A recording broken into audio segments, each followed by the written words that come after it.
Hi, this is Jim Starkweather, the publisher of KitMaker Network, and welcome to another episode of Turning the Page. Today we've got from our friends at Osprey Publishing a book that I'm not going to say Junkers. No, see, I'm not going to. It's a Junkers, or Yonkers, JU-87 Stuka by Mark Guardia. I love this aircraft. I mean, it's definitely one of my favorites. In terms of just the odd wing style and of course the screeching Stuka whale and so forth. But this is part of the Air Vanguard series, number 15.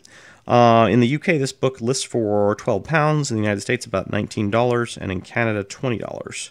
So this is going to be similar to the book review or the book flip through I just did on the MiG, but you can see here this is design and development number, actually page 5. Design and development, technical specifications and production, different variants listed there. The operational history, post-war postscript, further reading and index. And I did say who the book was by, didn't I? So here's the introduction section. You can see black and white photos, period photos, in factory photos, or is that a factory or a just a hangar repair scenario? It'll actually say each of the photos usually is accompanied by a caption, so we could read the caption and find out. An assembled crew at the Junkers aircraft plant prepares to install the wings of a nearly completed Ju-87. Junkers had pioneered the concept of an all-metal aircraft construction in the 1910s. The company's founder, Hugo Junkers, was imprisoned by the Nazi government in 1934 when the later seized his company for German rearmament. Junkers died under house arrest the following year.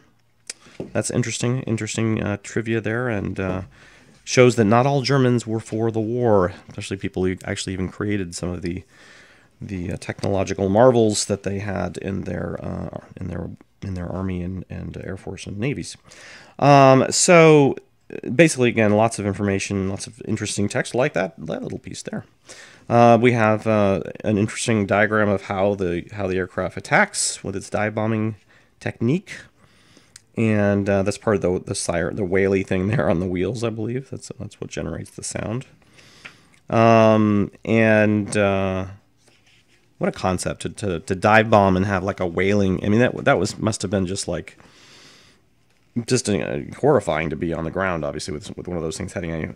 Obviously, color plates here with color plate commentary on the side. Forgot to point that out in the last book.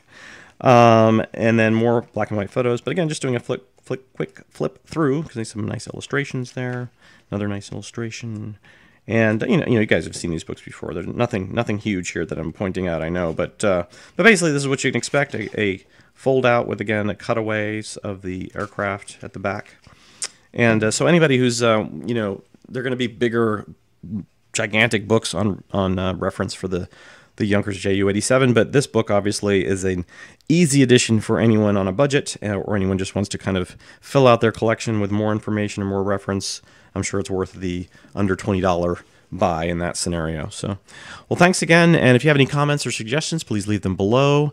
And thanks to, again, Osprey Publishing for sending this along to us, and we'll see you next time on Turning the Page.